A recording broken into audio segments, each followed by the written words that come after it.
we're talking about villains today. We're bad guys. You're a bad guy. Professionally. I just volunteer.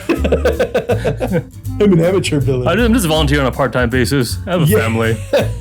This is a non-combat approach to spreading the influence of a BBEG or a significant villain. Right. Because there's no physical means that they're using to express their will, but on the bad side, they have found something perhaps that's more precious than gold. It's... You know what this is called, guys? This is called value. Okay? Take it in your ears and your eyes right now.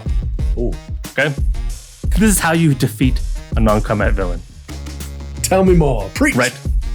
You go and you organizations like clubs. An organization could be a club, guilds, could be a guild. Merchants associations. Merchants and adventurers guild. An organization could also be the military. Right. The gang of local kids. That too.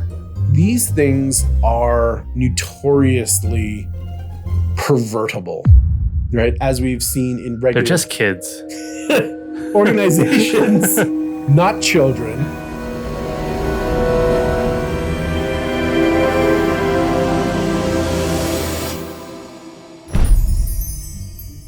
Oh. Nice. Hey, same shirt. That's awesome. That's awesome. Nice. Best friends forever. I know, right? You know what? We are brothers and heroes both. Aw. Yeah. I think so. Yeah. It's good. It's good. We'll be able to... It's really hot in here today.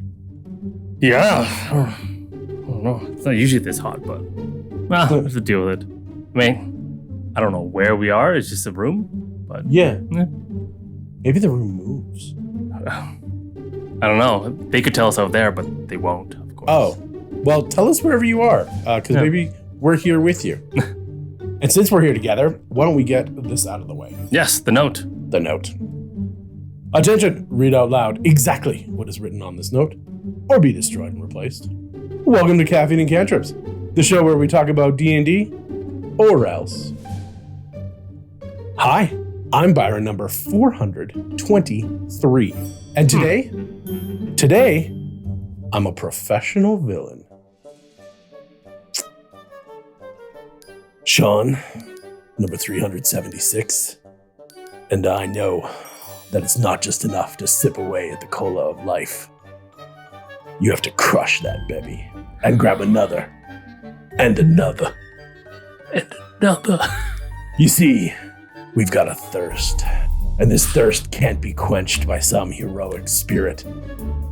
No, we need the good stuff, and a lot of it. So come, join us with a nice, cool beverage. And let me tell you about the good life of being a bad guy.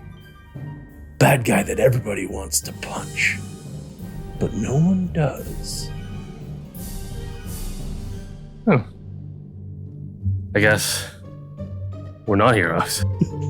Well, you are marked like Saruman. Oh, that should have been an indication.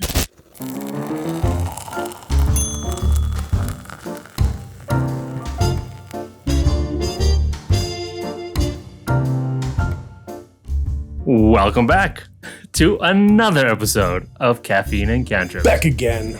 Yeah, brought to you by the Dungeon Master and all of his epic villainy. Yeah, he won a safety award though, so I guess it can't be all bad. Well, I didn't recognize the whatever was on that trophy. Oh, that's, yeah, fair. But it looks like, according to that note, we'll be talking about villains that you can't punch.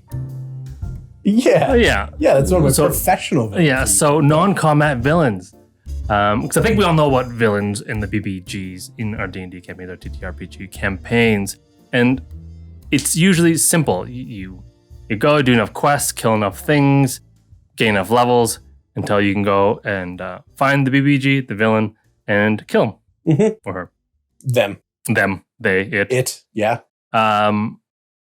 But what do you do if the villain is not doing anything accusably evil? Interesting. That's a great question. Right. Non-combat villains. Non-combat villains that you can't necessarily go up and just punch until they stop being a villain. Yes. Right? Yes. That's the topic of today's talk, I think. Fantastic. Okay. I like it. Yeah. Yeah. I think I'll just jump into it then. Yeah. Just dive right on in. Dive in. That cool drink of water that is that pool. Ooh. Let's talk about a villain versus an antagonist. Always with the definitions. Okay? I know. I like to build context around our talks. Right? Scope is also important in everything that we do. Because I think it's a distinction that many people don't know the subtle difference to antagonists versus villains. Oh, okay. Yeah. Right? And let me just go by and talk about what the difference is. Okay. An antagonist is basically a character or force that opposes the protagonist or the main characters of the story. Interesting. Okay. Right? And really, they're really there to serve a sort of story function, which is basically to create conflict and obstacles for the protagonist or protagonists. Protagonize. Right? And by protagonize, please. Thus, let me say that again. Primary function of a protagonist is to create conflict and obstacles for the protagonist, thereby driving the plot of the story forward. Right? Really, they're the one of probably the primary driver of the plot. Drivey? Yeah. Yeah. Driver. The protagonist would be the drivee, I guess. Yeah. Oh, nice. Right? Or the reader. Yeah. And the distinction of the thing that really distinguishes them from a villain is that they don't necessarily have to be evil or like malevolent. Right. They simply have conflicting goals or interests. Okay. Right, to the protagonist. Right. So in a D&D campaign or TTRPG campaign, someone could be just a guard for a small scope, a city guard who just doesn't want to let you into the city. Mm-hmm. He thinks you're suspicious. Oh, you're bad news. Right? You madcap gallivanters. I don't want you in my city. Right? Thus he opposes, right? The party's goals. Right? He's not evil, nor is he a bad guy. Right. He's just opposing the protagonist as an antagonist. Okay. Right? Examples that you guys might understand or know of, not that you, of course you understand, but that you might know of in popular fiction is characters like Severus Snape from Harry Potter. Oh. Not a bad guy, not a villain, but he definitely opposes Harry. Right? The protagonist, or Harry and the two other ones that we don't really talk about much. Potter. Right? Gollum from Lord of the Rings. Gollum? Or Gollum. Gollum. Got him. Yeah, okay. Right. Not necessarily evil, but definitely an antagonist. Oh, interesting. Okay. Right? Sure. Right. Yeah, we're just defining. Okay, cool. Right. Even in the movies, he's kind of lovable. Kind of like, anyways, like he's got that good guy in the good. Well, like, Smeagol is, but anyway, Smeagol / yeah. Okay. And then another one, an example would be Captain Hook from Peter Pan. You name me after my basic deformity? Yeah. What? Yeah. Do you all call me this? No. You were called Captain Hook before you lost the hand. Yes. Right? That's why you lost the hand, is destiny. Your parents knew. Yeah. So yeah, Captain Hook. Might be a hot take, but he wasn't the villain of the original Peter Pan stories. Well, yes, there was a lot of antagonists. But he was definitely an antagonist. Yes. Right? Whereas, so that's antagonists. Okay. Right? Their function is to just to oppose the protagonists. Or to oppose or to have conflicting goals. Sorry. Which puts them into opposition. Okay. Right? So there is a requirement of opposition. Yes. Okay. Yeah. The villains, they're also antagonists, typically. They are the ones that matter. Mm-hmm. But they're a specific type of antagonist that are characterized by evil, malevolence, and maliciousness. Oh, yeah, okay. All the bad stuff. Yes. Right? Not only are they an antagonist, but they're also a bad guy. Or bad person. Right? Oh, interesting. Okay. And they're portrayed as wicked, mm-hmm. immoral, and actively engaging in like harmful actions. Okay. Maybe not physically, right. but harmful, right? Okay. This is typical villains, right? Correct. They lack empathy Mhm. or remorse for their actions as well. Okay. Whereas an antagonist might be like, I feel bad about it, but I got to do it, Mhm. right? Mhm. And examples of a villain in popular fiction would be the Joker from Batman, Thank Hannibal you. Yes. Lecter. Could be some other Joker, Hannibal Lecter. like Okay. that spaceship pilot from that video game. Joker, Hannibal Lecter, also a villain, Okay. and Scar. You jumped From Lion back King. and then made a metaphor. You confused me. I was like, Yeah. Hannibal Lecter from that No, fighter no. movie. Joker. No, the Joker from the Joker from the Hannibal Lecter series. Moshed. Joker from So Batman, moshed. Hannibal Lecter from Silence of the Lambs, Scar from the Lion King. Yes. Villains, Villains. right? They show no remorse and they're pretty evil, right? They do despicable things, disgusting things that the viewer are like, no, that's bad, right? He's not just an antagonist; he's a villain antagonist. Ooh. I don't want to debate definitions with you. So these are 3 good examples. I agree. Yeah, I mean, and again, these are generalities. No. There are Yeah. sort of specific ways of doing it. Some villains might be different. Some antagonists might be a little different, but this is the general formula Agreed. for an antagonist versus a villain. And Great again, examples. yeah, the differences, the key differences, again, is sort of the way that the viewers of these characters evaluate their morality. Mm-hmm. Like Snape isn't, when you read it, you're like, he's not evil. I don't like him, and he's mean to Harry, but he's not evil, Mm-hmm. right? But like Hannibal Lecter, he's pretty evil. He's charming and all that stuff, but he's pretty evil. It's super interesting as a weird side note that I'm going to have to think about later. But I don't necessarily believe that Hannibal is an antagonist, but he is definitely the villain. Because he works with Clarice. But he's And also catching he Yeah. has his own goals. he's opposing her too, though. Really, I don't know. It's interesting. That's It's an interesting one, but Yeah. definitely a villain. Yes. Definitely a Yeah. villain. Okay. And their the nature of their opposition is also different. Oh, right. For a villain, the villain aims to harm, Mm, right? okay. And they do evil things. Right? Okay. And they plan on doing harm. They plan on doing evil. Okay. Right. And one of the most defining characteristics of a villain is that they evoke an emotional response from the readers or the viewers. Right. Right. Right. That is, like, villains are designed to evoke like intense feelings of fear, anger, disgust, Mm-hmm. right? All those things. Mm-hmm. So if you as a viewer or a consumer of the story feel that way about a character, they're probably the villain or a villain. Interesting. Yeah. Okay. So with that understanding in mind, I think Yeah. we have a better understanding to jump into a talk about exactly what a non-combat villain would be, right? How do you make an evil character that invokes disgust and anger and all that kind of stuff, but aren't able to fight them? It's funny in you should D&D ask. or TTRPGs, Yes, right? Yes. It's funny Yeah. you should ask because How's it look? I think that I could think up a few examples, actually. Oh, can you? Yeah. Wow. This segue ruined by Sean.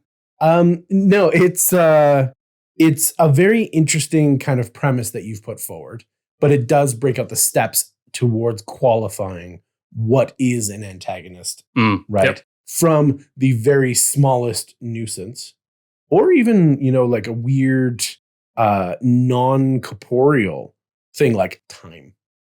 That could be an antagonist to the party, right? Like a force that's working Right. against them, that's Yeah. creating that pressure. Mhm. Like the pressure that I'm feeling as a villain right now because I'm not liked enough. Well, because that is being liked. It's another form of power and influence. It is. Right. And I guess, you're the professional villain. It's I am. Um, And you should subscribe to my ideals. yes. Right down there. Hit that like, hit that subscribe. Check out our Patreon. We've got cool. Whoa. No. The editor's not going to do that. I was like, we got fancy editors now. Well, of course, because villains have the best henchmen. Oh, Good well, guys don't have good henchmen. They've got side I don't characters. know. Yeah. Oh, Yeah. boring. That's why Captain Hook doesn't have a good henchman. Shmi? He's not a villain. He's incompetent. Shmi. Shmi is not incompetent. I think he's just held down by bad leadership. But that's a conversation for another time. No, so like the force of time or whatnot, if you're dealing with something that's not just an antagonist, something that is truly a villain, not even villainous, a villain, right? Okay. And we're dealing with the concept of non-combat. I question then, can you kill what doesn't bleed? And I'm going to break this because I'm kind of dividing into my brain as we're talking a whole bunch of subsections of stuff as I like to go into. But I'm going to try and rip through this because thoughts escape me if I don't talk about them fast enough. Okay. So the first type, or we'll call it section 1 of like types of things that you can do for non-combat. Okay. Right? Are ideas. So are we talking from the point of view of a DM, like building a villain, non-combat villain? I suppose, yeah. I'm gonna create some villainous entities. Okay, cool. I suppose is the way that I'm looking at. I always default to the DM's kind of perspective. Yeah, I know you do. Right? Because players, who needs them? I can DM myself. No, I do want players. I love you, my players. I love all of you. In a corner by yourself in the closet. So let's, like I said, if I'm going to build something practical, an idea, let's create a character really quick. Okay. So let's introduce, let's call her Her Excellency, the Civil Regent and Governor, Sylvia Slaughterhen. Slaughterhen, yes. Oh, we know what her family does for a living. Interestingly, I think Sylvia comes from a humble background. Called it. I'm going to say that Sylvia comes from perhaps a small town or kind of one of those corner inns where it's just a way stop in between two kind of major points, just where travelers like a truck stop. Like a truck stop, but a medieval version. Or I guess you could wagon stop. You could drop this into any kind of specific game, futuristic, steampunk, whatever. But Sylvia's family was very poor and could barely make ends meet. Okay. Luckily, Sylvia knew to be more than that. She had enough intelligence and enough kind of wisdom about her to know that she had aspirations greater than just being a server. Okay. And it just so happened that this way stop was a great place where, like I said, people could travel through backwards and forwards between two kingdoms or two kind of major centers, whatever it is. But from her humble beginnings, I think Sylvia knew, let's say for a fun kind of example, she knew like a snake. You have to keep your belly and your ear to the ground if you want to get ahead. Okay. So now Sylvia is going to be an example, and I'll get back to her in a second. Okay. But when we're talking about ideas being something that you can't directly fight, you can't punch an idea. This gets into the evolution of masterminding manipulation. And I think when we're talking about a BBEG that's a mastermind of manipulation, the tools that they're going to use are manipulation itself. It's in the title. But also mind games. It's also in the title. It's also in the title. Thank you. Yes. He's so good at using the masterminds, I thought. So good at using masterminds and mind games. Just by himself in his room masterminding. Rhetoric and fraud. So once again, for those of you who like a clean list, manipulation, mind games, rhetoric, and fraud. And when we're talking about these things, I think that we have to look at the power of words. Okay. Right? In real life, in the game, it's not necessarily what you know. It's how you can express it. Right? And because of that, we can analyze how language is specifically used or how you can create rhetoric around ideas that can convince people of joining in or convince them of hating, convince them of othering, convince them of like joining together, right? You can use words are an effective tool for both inspiring and degrading, unfortunately. right? Yes. It is a double-edged sword for a metaphor on a metaphor. And so this is a non-combat approach to spreading the influence of a BBEG or a significant villain, right? Because there's no physical means that they're using to express their will. This gets back to our expert kind of archetype, right? But on the bad side, they have found something perhaps that's more precious than gold. It's knowledge. It's words, right? And so even if that's information, we all know that you slip an extra coin to the bartender at the tavern and he gives you the rumors, right? Right. We know that as players, but what happens when we're building the idea of a BBEG, right? There also kind of is the sad realization that when we're talking about this stuff, we get into the real heinous and evil stuff. Yep. Right? Okay. And the darkest things are not necessarily physical violence. No. Right? There could be much greater darkness that inspires these atrocities. Right. And unfortunately, but also extremely interestingly, I'm going to couch this, interestingly for research purposes, and totally do not condone this, but if we look at the early kind of 19th century in our history, you have fantastically evil, charismatic dictators, right? I was just thinking of Hitler.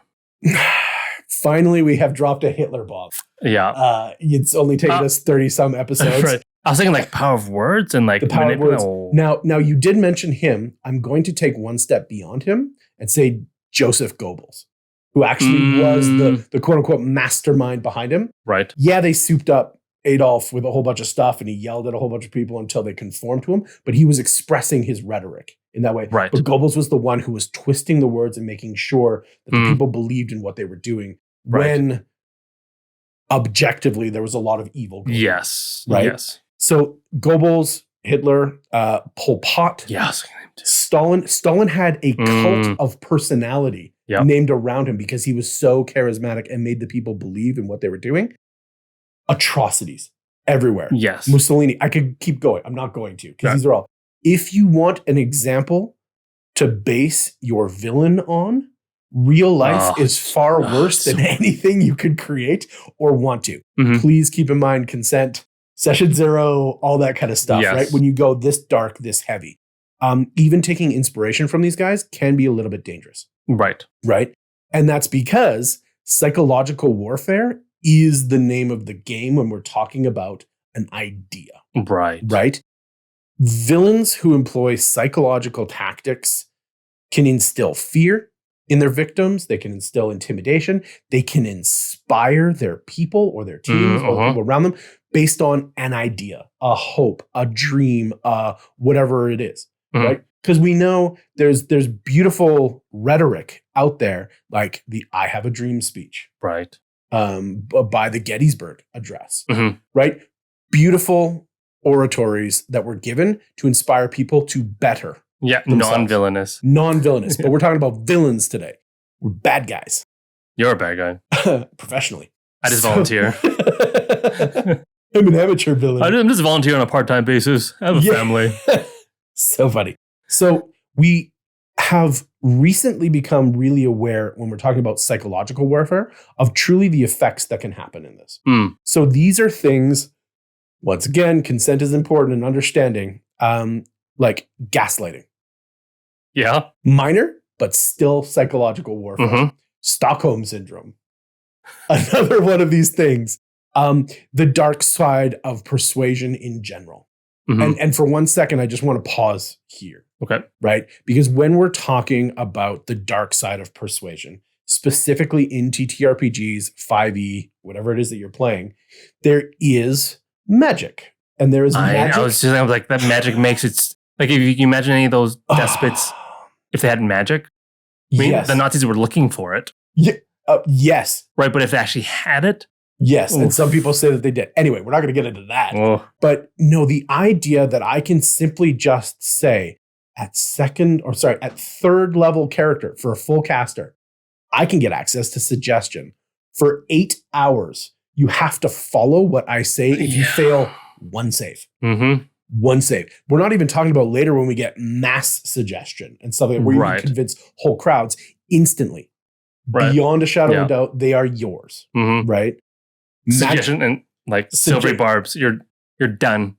Now, even at that level, suggestion-based are not the most quote-unquote evil. We've talked about this before. Suggestion still implies that whoever is affected, the victim, can still look out for their own needs. We can hop up to dominate. Oof. Where Yep. dominate means that you, the caster, have full control. Mhm. There is no will that resists you, Right. right? Except for that one DC save that you got to throw out. It's heinous in its conception. It's If in you Harry wanna be. Potter. It's an unforgivable sin. An unforgivable curse. That's Yeah. absolutely correct. And in D&D, it's not. In fact, it's No, but it's probably a very useful tool that's encouraged to open up your toolbox and bypass things. yeah. Yeah. Are no. we the villains? Are we the? Oh. Tell me I'm not a villain. Right. I can't. Oh, pass the save. So, magic is something that's going to be very interesting that you're going to have to take a separate look at with consent. Mhm. Deal with respect to the people at the table, and do be aware that things can go beyond your meaning. Just be careful, okay? But enough of that. We're villains today. I mean, saying that though, you can do it to NPCs. Be cruel to your NPCs. Right?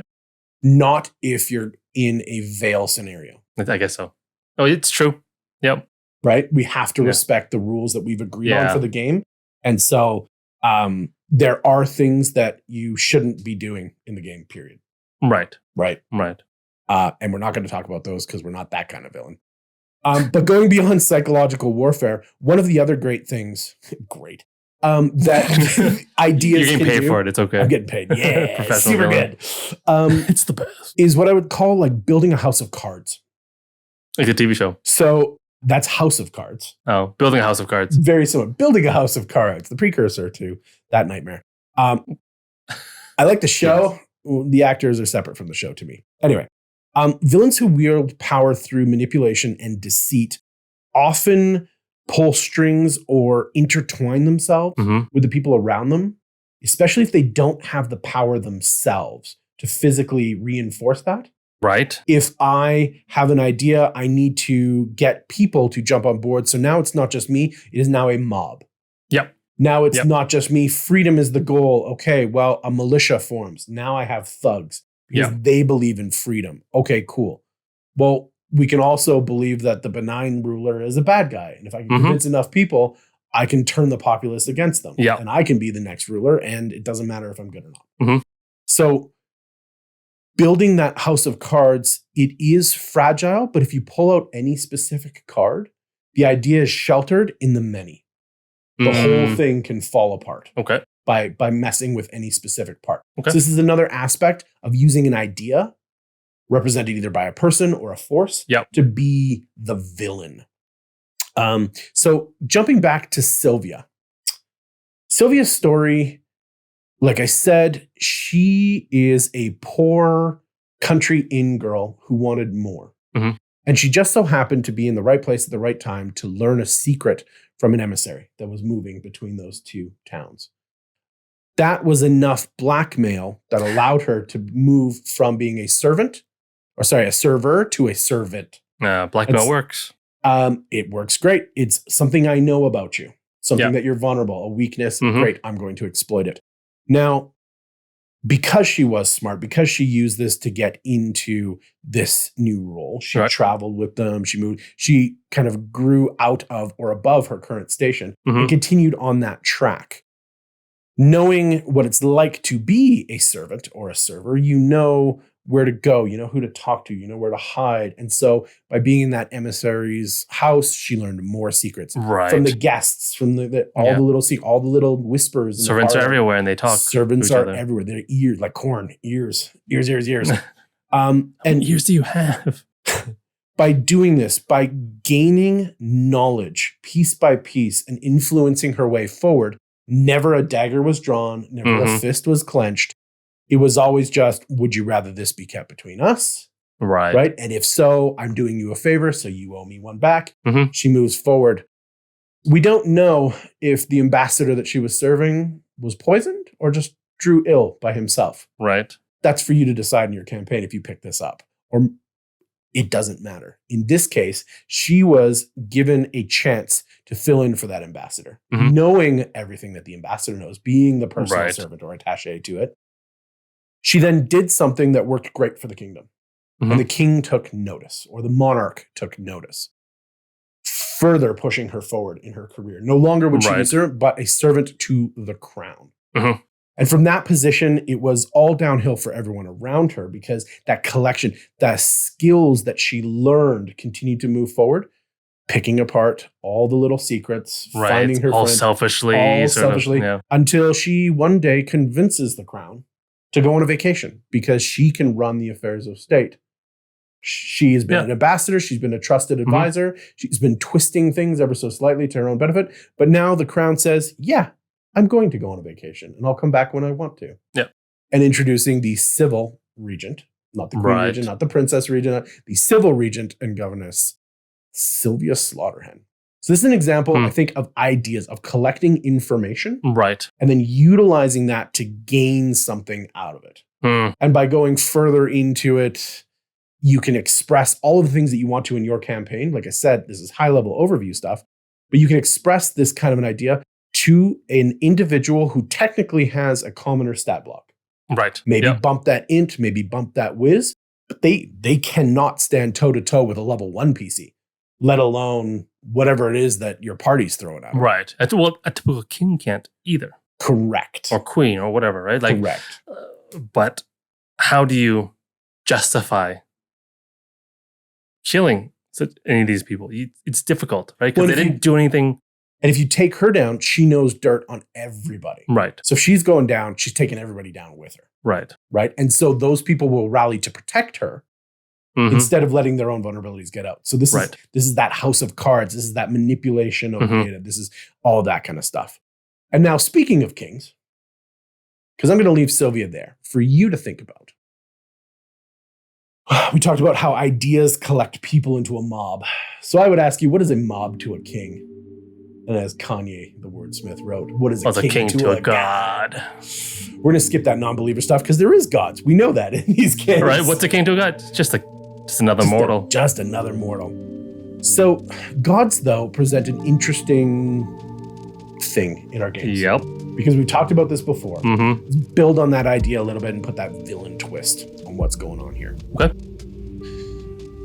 Section 2 of my thoughts breaks from an idea into ideology.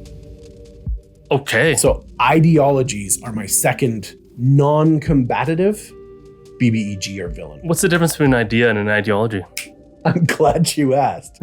In fact, an idea is a singular item or a few small items that you know that you can use to then gain persuasion or leverage or power over things. Whereas an ideology is a broader and more structured set of ideas that form a belief system. So it's a way that you judge the information that is out there. It's a perspective and a mindset as opposed to one thing that you know. Is it kind of less knowledge, which is what an idea is, a conceptual thing like that, and more like a system of values that you believe in? Yeah, it is, but it is a structured system of values. It's not a single point or a cluster of dots.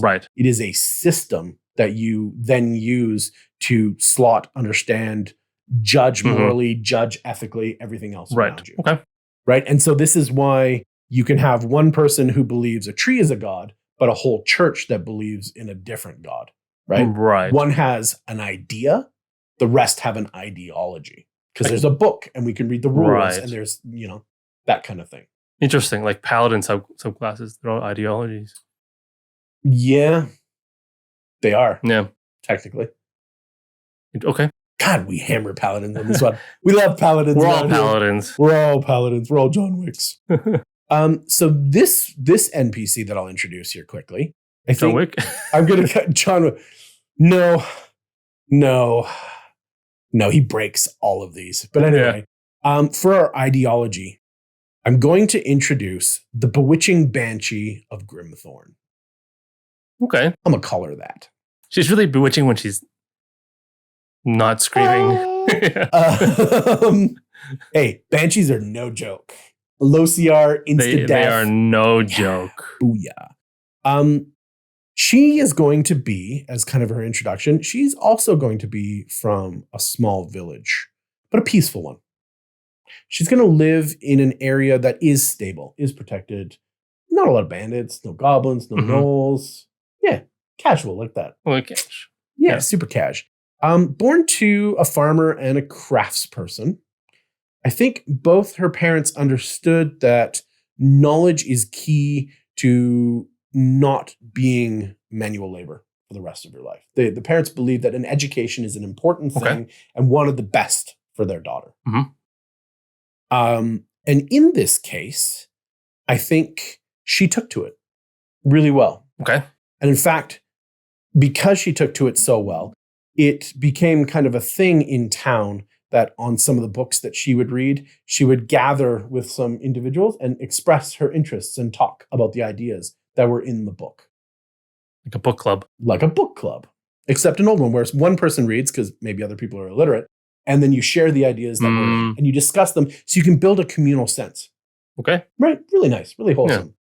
It so happened that one of those people knew a little bit more than they were telling. And in fact, they knew of a library of ancient lore and kind of perhaps dabbling dark secrets that could allow her to learn a whole bunch more about the world around her. And from there, she found something. Someone, perhaps. We'll just call them the Veiled Master. Some unknown force from beyond that was teaching a cult, actually, that this person was from, and giving them the dark secrets and the power that they use. Not Sylvia. Sylvia's fine. Our bewitching banshee was inducted into a cult. Okay. So for this ideology, we have to look under the surface. Because when we're talking about a structure of beliefs, that's not something that you can necessarily tell about somebody just by looking at them. Right? There are indicators. There are kind of hints and clues about what's going on. But not necessarily can you peg them immediately for what they are. Right? And that is a spectrum. Right? Obviously, if you're looking at a clergy member walking down in robes, just covered in symbols of their faith and whatnot, you're like, yup. Got that. I know what they're about. He's on the spectrum. He's on the spectrum. Meanwhile, on the other end of the spectrum could be Joe Blow Farmer, who's has no special description about them. Right. And so you don't know what it is that they believe in, what it is that they They're all cultists. They're all cultists, Bront. They're all good cultists. So now when we go under the surface and not being able to tell immediately by looking at people, villains who are under the surface tend to use psychology and morality to affect the world around them. Now, we did talk a little bit about psychology in the previous one, but these ones use it in a different way, right? Because we talked about a single idea. I have a bit of knowledge on you that you don't want to come out. Right. So I can present your vulnerability to the world, or we can not. In this case, I can prove through structure and rigid thought that my way is better than yours, or I've found a path to something. Right. And so we come into what I would call the virtue nexus. Right. So just like when we talked about alignment previously, how there's a core value that things can kind of float around, but we have that core stable nucleus to the idea. That ideology replaces that. Right. So in this case, it might contain, and probably is best to contain, if this is something that you don't want your PCs to fight, right? Because they could just go in and kill all the cultists. They can just go in and kill everyone in the church. Right. They can do that.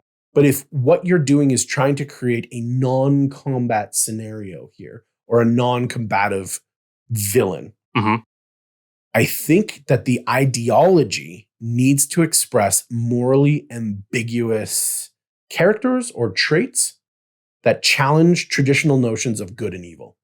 Okay. This is where you get your good characters who believe in something so strongly that they're willing to do bad things in order to get to that ends justify the means position. Right?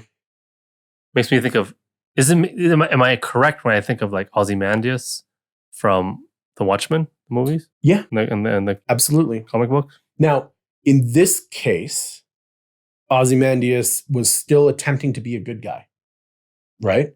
Well, I think in his mind, he was a good guy. In the good guy. And you know what? No, I'm going to backtrack that. Ozymandias is a fantastic example of exactly what we're talking about. Because what he did is morally ambiguous.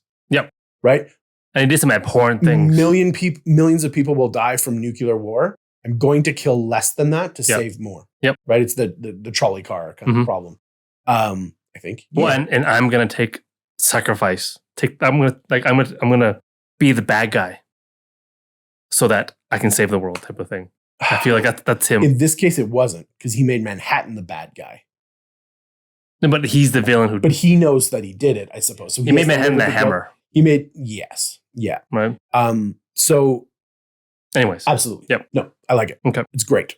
So from that kind of mindset and from that moral ambiguity, it makes it harder for the PCs to define where they are the ideology followers, where they stand on the spectrum of good and evil. And the more engaging it is for you to kind of get in there and understand what's going on.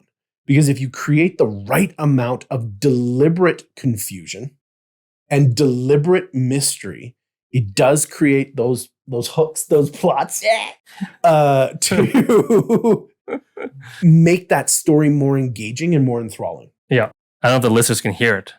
Hear the hook motions? You can't hear the hook motion. Okay. Hashtag hook motions. That's hook sounds. Oh, ASMR. Hear that. Just for you. And for people in headphones. Sorry.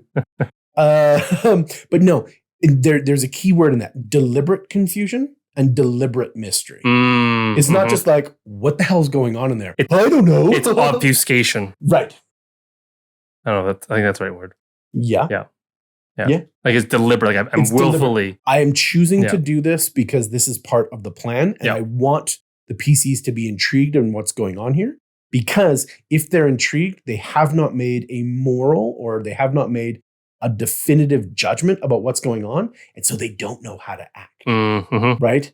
They're not necessarily totally evil or they're not necessarily totally good. And some of their practitioners are more good than other of their practitioners. Right. And I don't understand what's all I know is I'm extremely uncomfortable. and that, once again, within the boundaries of consent and your rules and your lines and your veils, that's a good place to be. Yes. Right? And for the characters, for sure. Characters, for sure. Yeah. You should feel safe, but also intrigued at the new places that you get to discover and play in that safe, respectful area. Right? And with that leads kind of to the idea of you cannot define me. Having that mystery, having that confusion allows face-to-face meetings with the members of this ideology or the members of what's going on. No. Yeah. To really allow the PCs to get kind of nose to nose with what's going on and still not be able to use their regular toolbox of force, brutality, plus to attack rolls, plus to damage to just deal with it. Yeah. This forces them to use their skills, to ask questions, to kind of get into that, to explore the world. And we talk explore themselves, their own hearts. Like, how do I feel about this? What do I believe? And it's because of that framework that it's harder to understand what's going on. And you have to understand multiple points of view, not just one idea. Right. There's more there to consume. There's more there to understand. Yeah. So with that being said, let's get back into our bewitching banshee. Right. Her name is Vespera Grimthorn, from the town of Grimthorn. Tales of Vespera. In Vespera's story, what makes her interesting, she joins the cult of the Veiled Master. Originally not knowing, but kind of falling into these dark prophecies and this forbidden lore. And she understands the direction that the cult is going. This is an apocalypse cult to bring some sort of great old one or some force from somewhere else here to do mass destruction in its own glory and wake of decadence. Cthulhu or something. She doesn't want that. Oh. She's a good person with good values. Okay. And she understands how this works. And she understands that there needs to be enough sacrifices done by the cult in order to power the soul generator portal thing. Yeah. But she also understands that you can decide to use soul energy in the opposing fashion. And so she forms her own sect, her own cult, her own, not necessarily religion, but philosophy of fertility and death. She wants to gain enough followers so that they can sacrifice themselves to diminish the power of the portal. And through her charismatic intelligence, through her ability to not only beguile implies trickery, but she can convince people with purity of heart that they need to die for a greater good. Right. And building essentially a benign suicide cult, cults of pregnant women that you find just these enclaves of, where all the men have passed on. I was just thinking, how is that villainous? Now it sounds much more villainous. Passing on the bloodline, and then the men sacrifice themselves. And after the women have perhaps passed on their own bloodline to create continuity, they then also sacrifice themselves. People who fanatically believe that what they're doing is right, what they're doing is sacrificing people or sacrificing whatever the major race is in the area to stop the apocalypse. Right. Your PCs, however, come upon a death cult. Yeah. That is sacrificing people. That's the rumor. When they get into it, they know that this is all consensual. This is all willing. These are all people that believe that they're doing the greater good. Do you stop Vespera and therefore have to then go and deal with the cult yourselves? Or do you stop Vespera and they don't find out about the other cult and then they allow the apocalypse to happen? Reminds me of your current campaign. Oh. And the party sent an innocent man to be executed. Right? Paladin. You know who you are. Yes. Right, like it's just like, oh, did we do the right thing? I don't know, but they seem like they're doing really bad things. They seem like they're doing really bad things, and so we're gonna say that they are doing bad things. Yeah. And so we're gonna deal with that right now. Yeah. Right. And that's Vespera. Vespera is ultimately probably a chaotic good, because chaotic good is sometimes the most evil, the baddest good simultaneously. But Vespera wants to save the world. And because she does not have the might of an adventurer, she is not a level 20 fighter that can attack 97 times in a round. Thank you, Haste.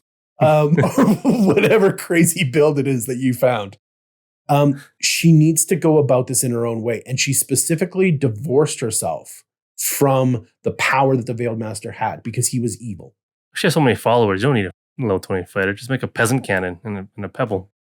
Well, he's great. Oh, maybe he's immune to peasant cannons and pebbles. I don't think anything's immune to a peasant cannon. My ideas are right. You have 100 of them. You can 100 peasant cannons. You can shoot. You can shoot the great old one, then revive him, then shoot him, then revive him. If you don't know what a peasant cannon is, Google that. Yeah. That's a safe Google. And so what do you do? What does the party do? This is a moral dilemma, right? The more that they get to know beyond the initial rumor, there's a death cult. They're killing people out there in the woods. Yeah. Right? It's a suicide cult. You got to stop them. You got to stop them convincing people. Morally, this is a difficult question. When you get in there and you have a conversation, because as the DM, you should make that conversation happen. Right? It's like, I just wanted to save the world as the fighter cuts down another peasant. Like, what the hell is going on here? Right? Like, these are non-combatants. Yeah. Right? There's specifically a lot of indicators that they need to stop and think about it. Yeah. And not like murder hobo their way through. Right. Like, no, save my wife. Yeah. Right. To the other cultists. Yeah. Right. Don't let them get the kids. Oof.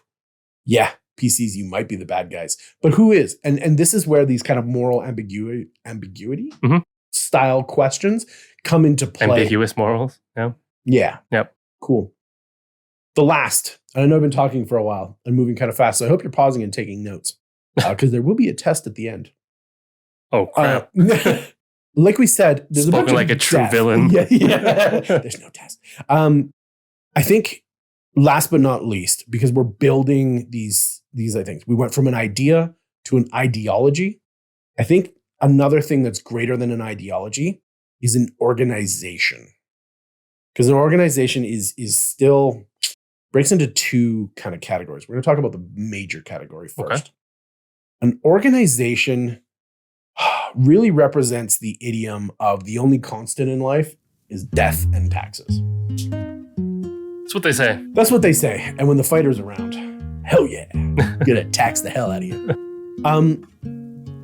Section 3, yes, organizations. When we're building this up, an ideology is generally something that has a spiritual nature. Organizations like clubs. An organization could be a club, guilds, could be a guild. merchants associations. Merchants and adventurers guilds. An organization could also be the military. Right. The gang of local kids. That too. These things are notoriously pervertible, right? As we've seen in regular... They're just kids.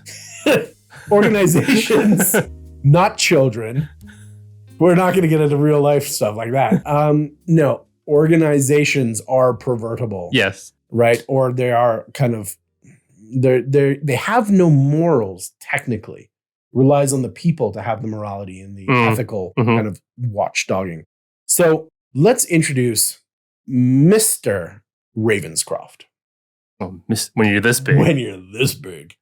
Mr. Ravenscroft is from a wealthy family. Kind of one of those born with a silver spoon in his mouth types. Ouch. Only for the mom. Yeah. Known for... Labor pains much? Jeez. Yeah. The baby's stuck. I don't know why he's not coming out. 2 scoops. So there is... Raisins? I don't know. Of raisins? Yeah. Known for being a merchant and provider to the people. He is generally regarded quite well in the local community. Oh. He donates to the church and to the orphanage. He builds society supporting structures and creates all kind of his own micro-organizations to help people out, to make sure that the homeless are fed. You know, these types of things. This is Mr. Ravenscroft. He also provides like great products at really reasonable prices and stuff. Like a tech CEO. So not sponsored by Facebook. Not sponsored by Google, but yeah, this is very appropriate actually. So when we're looking at these types of people, that's Mr. Ravenscroft in a nutshell. Okay. He seems like a decent guy. So we break this down. When we dig into it, we're talking about the abuse of authority when we're talking about organizations, whether this is, like we said, the army, the local kids gang, the whatever it is, the monarchy. Even kind of an example previously of Miss Slaughterhen, right? An example of abusing her authority. These villains deal in power, corruption, and fraud, generally. So that's how they become villain. That's also kind of how they become. Because in each of these examples, they seem like decent people until they go off the deep end. You know what? Sylvia, I don't necessarily think you can choose. And this is why I'm kind of leaving a lot of their real background or their emotionality and intention, their goals, motivations, blah, blah, blah. Sylvia could have been like... A great person, or she could have been that like ugly stepsister. Right. In personality. I think that, same thing with Vespera. Vespera is probably a good person. She's a good person who has to do bad things for a good reason. Right. Well, Sylvia could be just a typical politician, or she could be Emperor Palpatine. Yeah. More on that later. Oh, okay. I like it. So, like we're saying, usually these villains tell stories that involve the dark side of power, how it's used for personal gain instead of kind of public gain, or really where they're using it for, like we said before, harmful purposes. Yes. Right? Yeah. This is why they're using that power. And generally, it does come in the order that I previously said. It's power, then it's corruption, and then it's fraud. Power corrupts, corruption defrauds.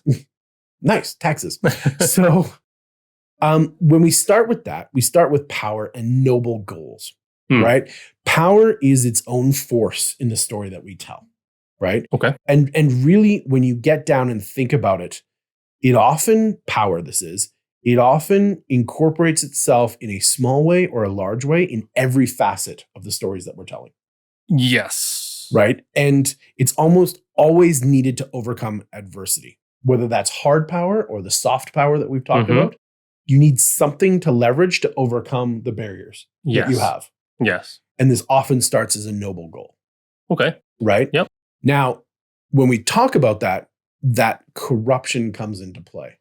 Yeah, it's interesting. So- Villains are rarely born. Right. Yeah. Villains are created. And the question then becomes 1% off course. It's only 1%, right? Yep. Yes. But this is where we get into kind of two types. Okay. One is self-seduction. Oh, Sean, you're so good looking. I have nothing to say. Is that a new haircut? That's good. Well, we can't see your hair because you're rocking that new lid. Self-seduction is generally when someone acquires more power than they have either will, wisdom, or understanding of that power. So they lose their true trajectory and they start to deviate from it, even if it's only 1% or a fraction of a percent at a time. Interesting. Once you start going off the path, you generally, and this is where you can do that mirror effect with the villain versus the PCs. The villain kept going. The PCs self-corrected. Right. Because they had the environment around them to do that. Mm-hmm. So this self-seduction allows them to go further and further and no longer resist the mitigating effects of their will, of their kind of previous intentions, Right. and fall more into that personal gain. Right? Sean, you have so much power now. You could do anything. You can No one do could anything. You're so stop you. pretty. Yeah. So this is, like I said, this is where it kind of goes so far off track that where normally a PC would rebound, or if that's the story that you're following. Or they have other PCs and they're probably saying, hey, stop. Yes, Right? to do that kind of double check.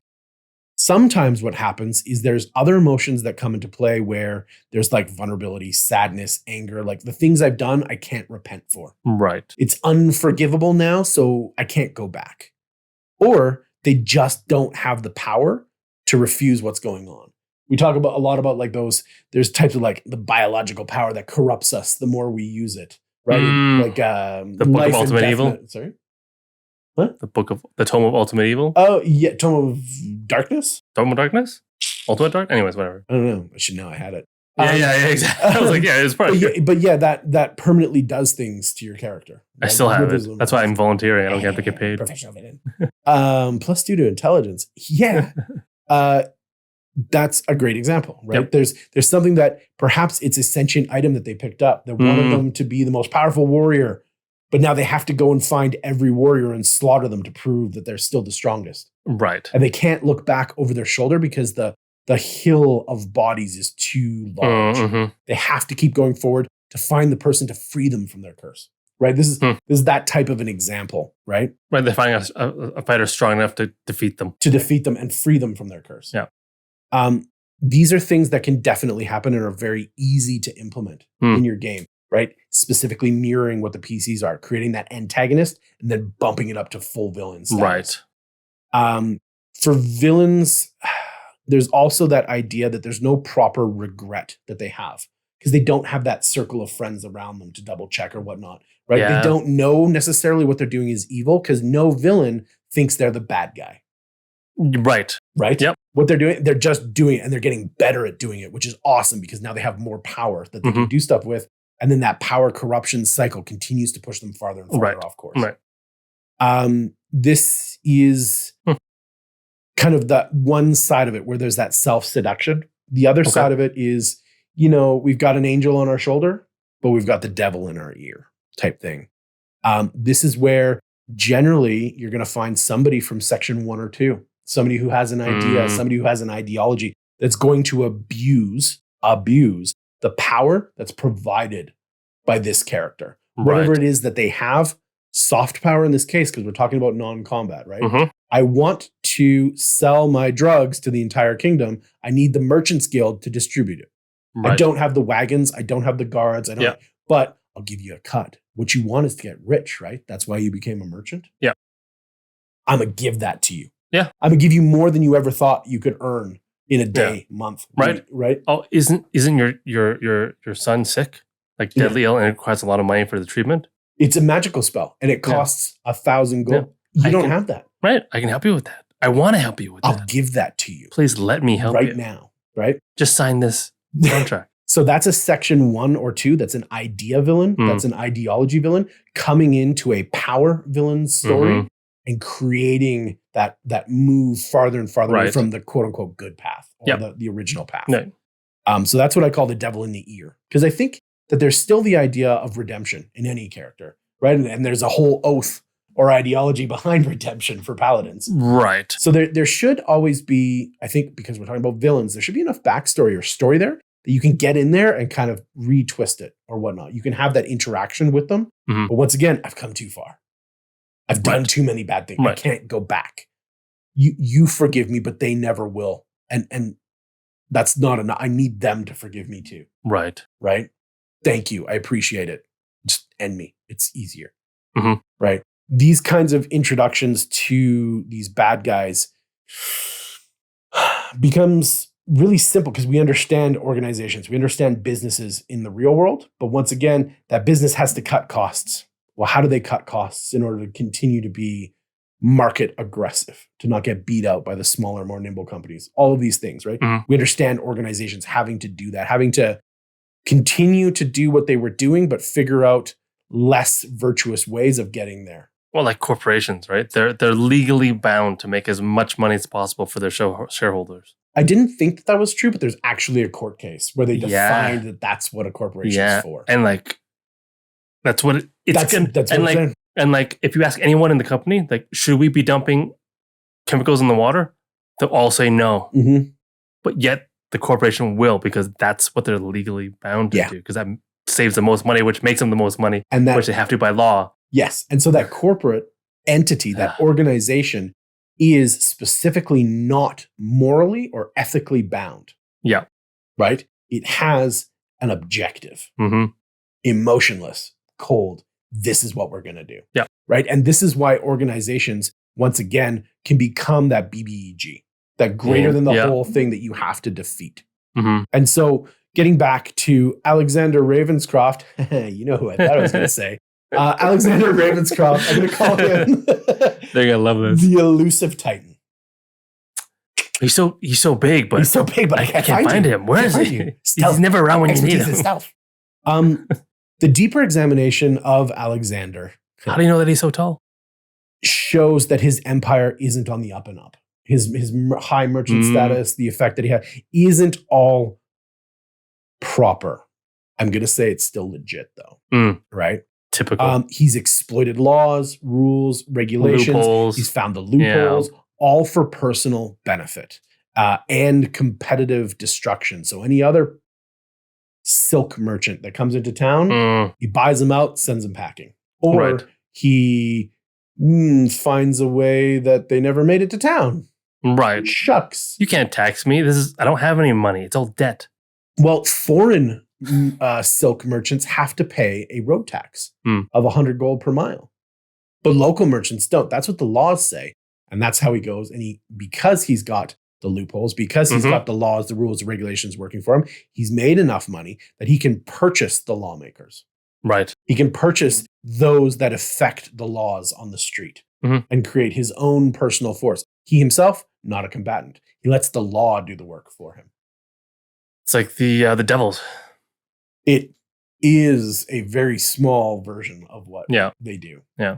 The nine hells, bureaucracy. But back to Mr. Ravenscroft, he, as the deeper in that the PCs go into his organization and understand what he's got, because he has industry everywhere. He supplies the timber. He supplies the wheat. He supplies the sheep. He supplies the clay. He supplies the stone. He supplies, well, it sounds like he's got everything in Catan.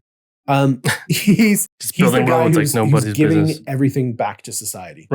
Right. And so the more that they understand, they also understand that he's exploiting foreigners in other countries and other kingdoms where the rules aren't the same. Like a sweatshop in a third world country here in our world where they can't pay the same, but that in order to keep the market price good and effective, they have to figure out a cheaper way of doing it. Paying people nothing to dig out lithium ion with just their hands. So whatever. they exploit a foreign populace Right. and foreign environments or foreign rules, foreign markets to create a sanctuary where they live, where they put their crown jewel of their empire, where they put themselves. Interesting. And like before, they have intertwined themselves with the fabric of this prosperous society, prosperous, peaceful society. Right. That if you, the PCs, want to take this Titan down, you essentially spread anarchy and you destroy the orphanage. You destroy the soup kitchens. Right. You destroy basic industry, food production. Christmas. Easter. Come on, guys. You killed Christmas. Oh, I like those spirits. The three ghosts, my favorite three ghosts.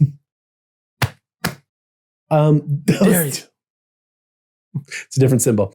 But this is another great example of an organization that's twisted things. So when the PCs don't have the worldly experience about them, right, depending on the scope of your game again, do they understand that he's doing terrible things elsewhere, but great things here? Right.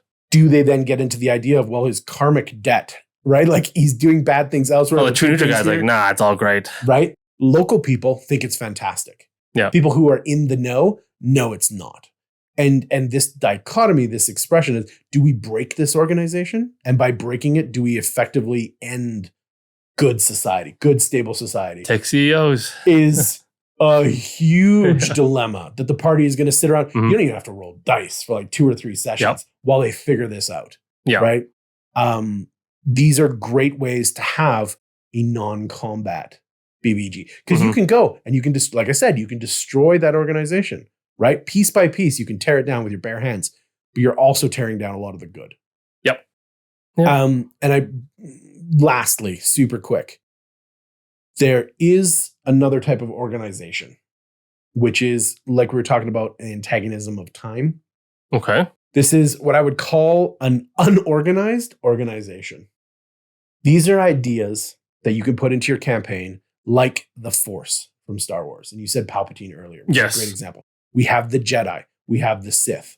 All of them dip into the same pool. The Metachlorians, the Force, whatever you want to call it, right? All of them are the powerhouse dipping of the their cell. toes into the same pool and then utilizing that. Is that a good thing? Is the Force truly... Is the Force truly unaligned and like completely neutral? Right. What if it wasn't? What if it did have a penny in the game? Right? How does that work? Magic itself is another great example. What if the weave had its own comprehension or self-awareness of what it wanted to do? What would that look like? Right? These sorts of ideas are really, really big. And I can't really break them down for you because it's going to depend on, well, I could break it down, but that's going to be like another 5 hours. I'm just going to leave you with that to kind of contemplate on your own. Jump in the comments and let me know kind of what you might do with an unorganized organization. It shares the same kind of structure that an ideology does, but it has no morals. It's an organization. So it's a system of rules and laws. And that's why I think the Force or magic itself. Or nature. Nature is another kind of interesting one. But nature is something tangible. In a way. Right? The manifestation of nature is tangible, but nature itself is, as an idea, as a concept, it's very intangible. Very. Right? So play with that. Ask those questions. Find your campaign. Build it around these inspirations if you've been provided any. And hopefully you've got good notes. Because I'm going to stop talking. I've talked a lot. It's long. Yeah. Big spiel there. Whew.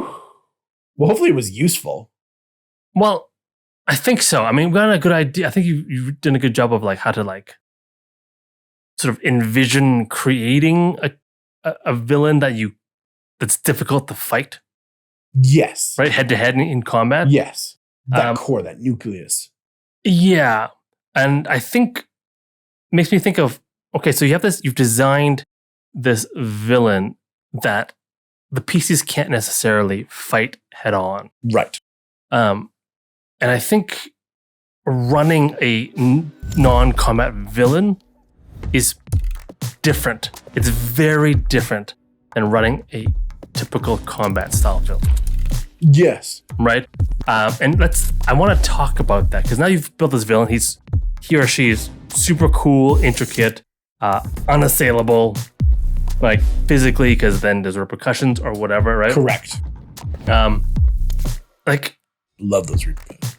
like because the way that you defeat a combat villain is obvious. Yes. Eventually, in combat. That's why I call them combat villains. When their right? hit points reach the goose egg. Right? And we, as players, are used to confronting these types of villains. We can just fight. We're not used to fighting villains that you can't just fight and kill. Correct. Because it's kind of like real life. That guy is horrible. I can't just go and kill them, though. Yep. Well, and we have rules and laws that say you can't do that. Well, exactly, right? But I'm Batman. So in the combat villains, the solution is simple. Non-combat villain solutions are very much less obvious to the players. Mm-hmm.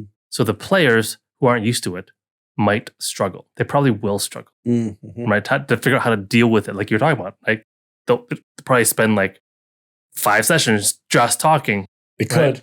They absolutely could.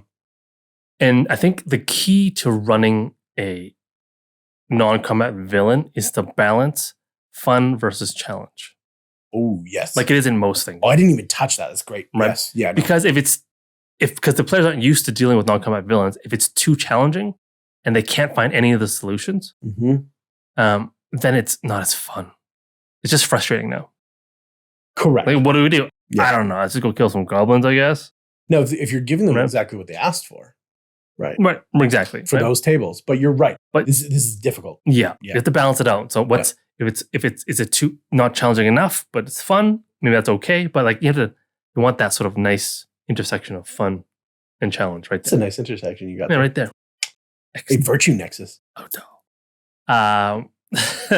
So what you want to do when you want to design your villain, make them difficult to assault physically or impossible to assault physically without suffering massive repercussions that you don't want to settle for. Mm-hmm.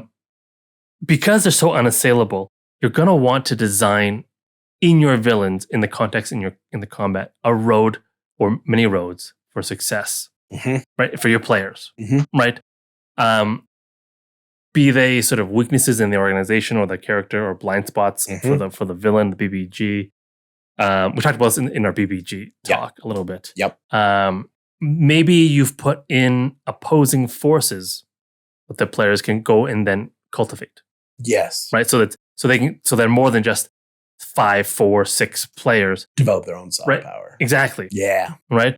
Or like, and you put that there for them. It's nothing right now, Mhm. but maybe if the players get their hands on it, they can grow it, Mm-hmm. right? Or maybe you have placed specific tools that can be found and cultivated, spells or whatever, like Oh, sort of artifacts that will help Mhm. you. But you need to put those sorts of elements in place, hopefully for the players to discover in their exploration and then use as a sort of roadmap to success, to Mhm. defeating, Mm-hmm. right? Because for them, because nothing is obvious to players, but to you as a DM, Mm-hmm. right? So you should not design like if you're designing a combat villain, don't design it so they're so difficult to defeat that you can't beat them physically. Correct. Right. Same thing for your non-combat villains, Yep. right? You don't design them so they're unassailable, Mhm. right? At all, non-combat, non-combat wise, right? Mm-hmm. You want those roads to success for the players, right? Whether they discover it or not is another issue. That's Right. that orthogonal development. Yeah, a lot of things that you put in front of the players, they miss. Like you think, oh, this is such an obvious hint, right? They're like the hint is right. Their last names are the same. They're the same last names, right? They look the same, similar faces. I've said this, right? But the players are like, oh, I think everyone in this town is undead. We need to figure this out. And you're like, what? There's one undead person and they work in your guild. Right? Like, so players will miss They're things. so cruel. Right? Right? You might put all these sort of roads to success in place, but they still might miss them and find it too challenging, Mm-hmm. right? So you have to be prepared to give more hints and more assistance, especially when you see them struggling.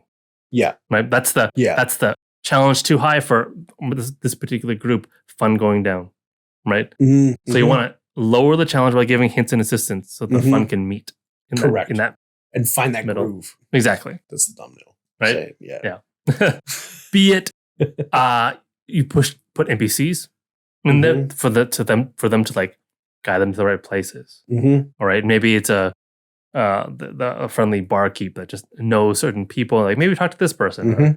or just guide them subtly in the quests that you give them to meet this people, and then just subtly sort of guide them to that organization. Mm-hmm. If they don't find their organization, maybe make the organization approach them. Right? Yep. Just there you go. It's kind of heavy-handed. Maybe it depends how you do it, but at this point, maybe it's needed. Yes. Right? Yeah, I agree. If that fails, maybe you just used divine assistance. You've got deities, you've got gods and goddesses. Not just for clerics now. Right? Well, they can reach out to anyone they want to. Yeah. Right? Make their priest or priestess come in Mhm. and approach the party and be like, Mhm. hey, you willing? You guys want to do things for money? I have money. I've got a job from my deity. Please go do it. And then you put them on that path. Yes. Right? They just need the next step forward. The next step forward, right? So they can start pulling, right? Hooks. Right? And let's go back. Oh. Use an antagonist. I was just thinking this. Use antagonists. That's their job. Remember what the primary function of antagonist was? It's to create conflict and obstacles for the protagonist. Bold, driving the plot forward. Yeah. Right? Yeah. This is the role of an antagonist. So use those antagonists. Go back to the beginning of this episode and listen. What is an antagonist? Mhm. How do I use them? They're great tools. And specifically, that's what they are. That's what their role in a story. Well, and when you're talking about like all those previous hints rolled into one, as like a quick example, right? Okay, we're dealing with the cultists once again, right? Yep. They're like, you can't touch us. Not even the Harpers, or not even the blank. Like insert the name of the thing that would be most beneficial for them to check out. They can't even touch us, right? And you're just like, who are they? If they're listening, right? Yep. Right, but it's literally from the horse's mouth, right? Not even these guys can touch us. Oh, okay. Well, maybe we're gonna go check them out. Well, I was thinking antagonist to your antagonist, your antagonist, to your party, right? Because you're the main character, you're the protagonist.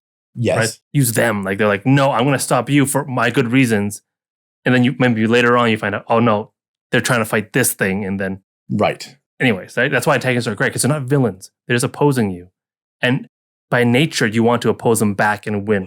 And by opposing them, destroy them. To die. To sleep. Forever. No more. And peace. Yeah. So that's how to run Super a cool. non-combat villain. Super Think about those cool. things, right? But guys, what if your DM has not watched this episode? Oh. And they have not built any roads to success, right? They didn't jump in the comments. Right. They didn't join the fellows at the table and hit the like. Nor subscribe. Oh. Right? They are the real villains. They are the real villains. Ow. And a non-combat villains, because we can't just kill them. Yes. Because how are they going to like and subscribe if they're dead? Right? But say they don't know. They haven't done any of this stuff, but they've created this villain that's you can't just kill. How do you defeat a non-combat villain on your own as players? Because you're watching this episode. Let me put you on the road to success. Right? This is what you get for liking. This is what you get for subscribing. This is what this is called, guys? Ooh. This is called value. Ooh. Okay? Take it in your ears and your eyes right now. Ooh. Okay? So yeah, go and this is how you defeat a non-combat villain. Tell me more. Preach. Right? You go and you explore. Oh. Okay? Explore. Find out where this villain's influence / power lies. Mm-hmm. Right? You want to find out more about like what makes them powerful. How is this villain doing the things that they can do? This Right. is the benefit of corrupted or like evil things, is that they can generally be bought. Right? Even in ideology, what's the power of this ideology? Why do people believe in this ideology and join this ideology? Right? And then once you understand that, go make friends in all the places. Right? Make friends, make alliances. Yeah. Right? Convince people to join your cause. Right? And what you do, you look at the villain, where their influence lies, and you go and take what's theirs. Right? Like they have power, take their power. Right? Don't just destroy the power, take it. Because you need to remove power. They call that Right? a 2-point sway. Exactly. Right? And you do what they do, but What? not villainous. Wait. But not villainous. Make a villain to mirror the PC to mirror the villain? Right? Oh, Like, say you have Vespera. She's going and she wants to save the world by sacrificing. yes. But do what she does. Save the world, but not villainous. Don't do it by sacrificing people. Right. Find another source. Right? Yeah. Just go and kill the other cultists Yes. or whatever, right? That's kind of provided in that particular scenario. Right. Yeah. Right? Or if you can't do that, then do something else. Like, Right. just go and preemptively kill the Cthulhu god or whatever, right? Yeah. Like, there are ways. Like, take where the power is and remove it, right? The thing is, though, to do this, you as the players, you need to take the initiative. Players aren't used to doing this. Yeah. Right? You're used to like allowing the DM to sort of give you the paths forward. Here are the roads to success that I've built for you. Right? Here's the quest. You can do this. You can do that. I feel like less players will be like, this is what I want to do. This is what I'm gonna put into the world. Right? Don't let the DM dictate the pace of the game. You shouldn't do that anyways. Don't listen to him, players. Right? You shouldn't do that anyways. It should be on your own pace, right? You do things exactly how you want to do it, when you want to do it, right? And if you are willful like that, the DM will have to follow along because you are the main characters, not the world, Yeah. right? But usually it's the other way around because players are passive. To reinforce that, it's not just making actions. Right. Right. It is implying a different level of energy and intent to the game. And that's the breakthrough that I don't think a lot of people really get to. Yes. We make decisions. We do follow what's going on in the game, and we react to what's going on as players. Exactly. We're reacting, and we do our best to try and do this, but to really try and grab the reins of the campaign and drive it forward is simultaneously a DM's nightmare and dream scenario. Right. Because really, the DM is a non-combat villain. You want to go and find where the influence lies and take what's theirs. But don't take our stuff. But don't do it villainously. Yeah. But Ask to borrow. What I mean, Never though, return it. what the trick is not just reactively make decisions. You want to actively build within the DM's campaign world. Right? Don't let the DM build things. You go ahead. I mean, let them build. They're going to build things. They're going to build things. But you go and build your own things. Put your influence into the world. Right? So there's no obvious allies or tools or organizations there to help you. Make your own. Like just go and start convincing people to join you. I've created an organization. Right? Get people to join you. Find NPCs. Right? Do certain things. Broker deals. And up the level of communication. Yep. Hey, DM, I don't see right now that there's enough organizations to assist us against this huge, massive conglomerate. I'm going to tell you right now that I really want one. And I'm happy to create one. Yep. But this is what I'm going to be going for. This is where I'm aiming at next, is to go and find more allies. So I'm communicating my future plans with you, so you can start laying that railroad track or that water slide ahead of me, because I'm going there. That's a good point. Right? Make sure to communicate what you're trying to do. It helps so much if you don't keep the cards So then the DM can help you. Yes, you work together. Yes. Yes, you're still Absolutely. dictating Yep. where the future goes. Mhm. And they're probably going to love the fact that you're like, oh, maybe you're not seeing it. Maybe these are hints. Mhm. This is feedback so that I can give you the best experience. Right. Awesome. Or maybe I put like 10 artifacts and tools and NPCs, Mhm. but you want an organization. Cool. No, I've already built it. It was Maybe- already there the Maybe I whole time. didn't have an organization, right? Oh, okay. Maybe You want to? Cool. Yeah. Let's do that then. Let's do it. Yeah. Right? Perfect. That's what you guys want. Yeah. I know exactly where your fun lies. Higher So level let's of do play, higher level of like gamesmanship. Yes. Yeah. Right? Get on that horse. Whose so horse is that? everyone's horse. Everyone gets a ride. So yeah, make your own. And if you do that, We call him the village bicycle. Nay. and that's the key to defeating non-combat villains.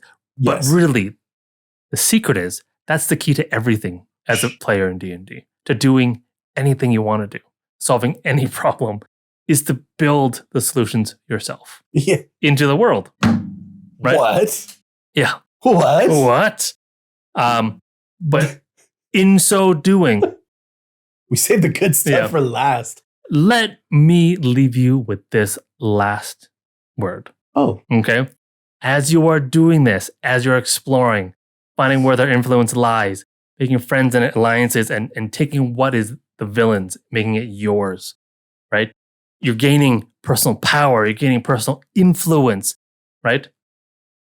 Watch yourself, lest you become what you're trying to defeat. Oh. And the next campaign will be you guys are the BBEGs. Yeah, but that's combat. But really, watch yourselves, No, it's true. right? Because sometimes heroes are the worst villains. In D&D, the players are the worst villains, Ooh. right? Who's the Ooh. one who dominates? We're the one who chooses to dominate people, Yeah. right? To make them lie to their the supervisor to let us go through the gates, Mm-hmm. just because he was suspicious that we might be ruffians coming into his city. Yeah. Like, is that bad? Yes, absolutely. But we do it casually, It's hilarious. I totally did that. right? Yeah, we did. We're on the guest list. Well, we did that too. Yeah. But yeah, no, that's So I've done that multiple watch times. yourself. Check yourself Cut it. before you wreck your campaign. Yeah, so I just wanted to leave you with that. That's a good thought. Yeah. And hopefully you guys can enjoy yourselves as you go up against this sort of new and exciting type of villain. Yeah, and if you have experienced something like this or built something like this as your own DM, because you are a powerful DM that can create your own campaigns, let us So know powerful. what it was. What was that idea, ideology, organization, or something else? What was it that the PCs had to outthink, outwit, and not just out pummel into the ground? Yeah. Because pummeling's fun, but doesn't necessarily make the most engaging stories. It can, but but Doesn't necessarily. necessarily. Yeah. Yeah. Yeah, you're right. Let us know. Every week the table gets a little bit bigger, and we love all of you who are coming in to join us and expressing your viewpoints, your likes, your subscribes, all that fun stuff. But really your comments. We want to get to know you guys more. Yeah. So What do you jump in like? there. What do you not like? Yeah. Right? Did you watch to to us. the end and understand that you are in charge of your own destiny? Like, what? What? I mean, do that in real life too.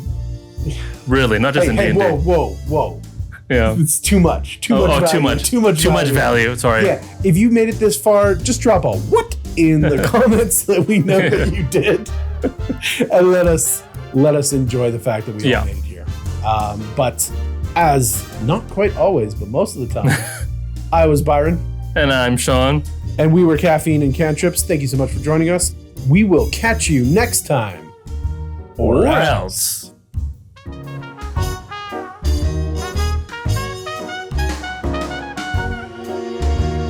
I could talk forever about villains.